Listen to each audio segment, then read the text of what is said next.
পুরো খুলনা শহর ঘোরা থেকে শুরু করে বড় আপুর বাসায় খেতে যাওয়া এবং ভাবির গ্রামের বাড়ি মানে গ্রামের মায়ের বাসা সবকিছু দেখবো এই ভিডিওটাতে। কত মজার মজার রান্না খেয়েছি এবং কয়েকটা ব্লগারের বাসায় যারা রান্না নিয়ে ব্লগিং করে তাদের বাসাতেও আজকে যাব। আসসালামু আলাইকুম এভরিওয়ান, সবাই কেমন আছেন? নতুন আরেকটি ব্লগে ওয়েলকাম করছি আপনাদের সবাইকে। আমার ভয়েস শুনে আপনারা বুঝতে পারছেন আমার প্রচন্ড ঠান্ডা লেগেছে এবং জ্বর এসেছে, গলা ব্যথা, তারপরেও ভয়েস ওভার করতে হচ্ছে, কিছু করার নেই। 1861 সালে প্রথম যখন পুলিশ সৃষ্টি হয় তখনকার পুলিশটা আমরা দেখতে পেলাম কিছুক্ষণ আগে ঘোড়ার উপরে বসে আছে। জায়গাটা অত্যন্ত পরিষ্কার পরিচ্ছন্ন এবং অনেক সুন্দর।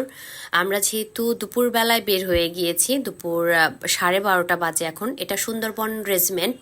এটাও খুব সুন্দর একটি জায়গা। যেহেতু আমাদের অনেকটা দেরি হয়ে গিয়েছে যার কারণে আমরা আর দাঁড়ালাম না, আজকে চলে এসেছি বড় আপুর বাসায়। আমরা এখন ঢুকবো বড় আপুর বাসায়। আমাদের জন্য সবাই অপেক্ষা করছে খাবার দাবার নিয়ে। বড় আপুর বাসাটাও আমার বেশ ভালো লেগেছে এবং বড় আপু অনেক পরিষ্কার পরিচ্ছন্ন এবং পরিপাটি। এই বাসাতে কিন্তু বড় আপুর মেয়ে কিন্তু ব্লগিং করে, হচ্ছে খাবার দাবার নিয়ে ব্লগিং করে। এখানে আসলে আমি অনেককেই ব্লগারের লিস্টে পেয়েছি আর কি, যারা সবাই কাজ করছে রান্না নিয়ে। এখানে দেখছেন অনেকগুলো মজার মজার খাবার আছে এবং সব খাবারই কিন্তু আমার জন্য বা আমাদের জন্য আয়োজন করা হয়েছে। আমরা সব সময় সাধারণত গলদা চিংড়িটা খেয়ে থাকি, কিন্তু আপু রান্না করেছিল বাগদা চিংড়ি। যে বাগদা চিংড়িটা আমার কাছে তো অত্যন্ত মজা লেগেছে। আমি এই বাসায় হচ্ছে এখানে আপুর সাথে খেয়েছি, আবার আপু হচ্ছে প্যাকিং করে দিয়েছিল খাবার, সেখানেও আমি চিংড়িটা খেয়েছি। খুবই টেস্টি, আসলে বলার ভাষা আমি হারিয়ে ফেলেছি। বড়াপুর রান্না এত ভালো, অনেক অনেক আয়োজন ছিল। আমি খেতে খেতে একদম টায়ার্ড হয়ে গেছি, রুমে এসে এসি ছেড়ে বসে পড়লাম। দেখেন বাচ্চারা কি পরিমাণ দুষ্টুমি করতেছে। খাটের পেছন সাইডে একটু জায়গা আছে, সেখানে দুই বাচ্চা, মানে মোট 3টা বাচ্চা আছে, 3টা বাচ্চা লুকোচুরি খেলছে। মানে একটা ছোট্ট বাবু হচ্ছে খোঁজাখুঁজি করছে আর ওরা লুকিয়েছে। ছোট বাচ্চাদের এই ছোট্ট ছোট্ট মুহূর্তগুলো ক্যাপচার করে রাখলে পরবর্তীতে আসলে যখন ওরা বড় হবে দেখতে পাবে। হাতে খুব কম সময় ছিল, আমরা বেরিয়ে যাব দেখে আপু পায়েস তারপরে অন্যান্য নাস্তাও দিয়েছিল, সেগুলো আসলে ভিডিও ক্লিপ নিতে আমি ভুলে গিয়েছি। নেমে আসলাম কারণ আমরা গ্রামের দিকে একটু যাব আর সময় খুবই অল্প। গ্রামের বাসাটা জাস্ট ওয়াও।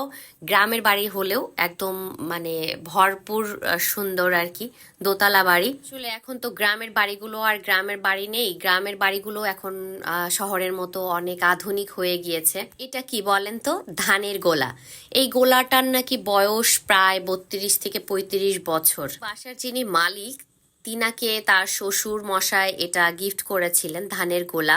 ওই অবস্থায় আছে। পাশে আছে হচ্ছে আপনার পারিবারিক কবরস্থান। আর এই যে বাগান বাড়িতে চলে আসি, বাগানে দেখতে পাচ্ছেন আপনারা শিয়াল দেখতে পাচ্ছি আমি, একদম হঠাৎ করে শিয়ালটা চোখে পড়ে গিয়েছে। আমি যে বসে পড়লাম, যথারীতি নাস্তা চলে এসেছে। এত এত নাস্তা, সব বাসায় বানানো, কারণ এখানেও ফুড ব্লগার থাকে। আমি চেষ্টা করব সবগুলোর নাম মেনশন করার। উপের কালার দেখে বোঝা যাচ্ছে অনেক টেস্টি হয়েছে। চিকেন ফ্রাইটা খুব ভালো ছিল। আমি এখানে কেকটাও কিন্তু বাসায় বানানো, সবকিছু। যাই হোক, অনেক অনেক বেড়ানো হয়েছে।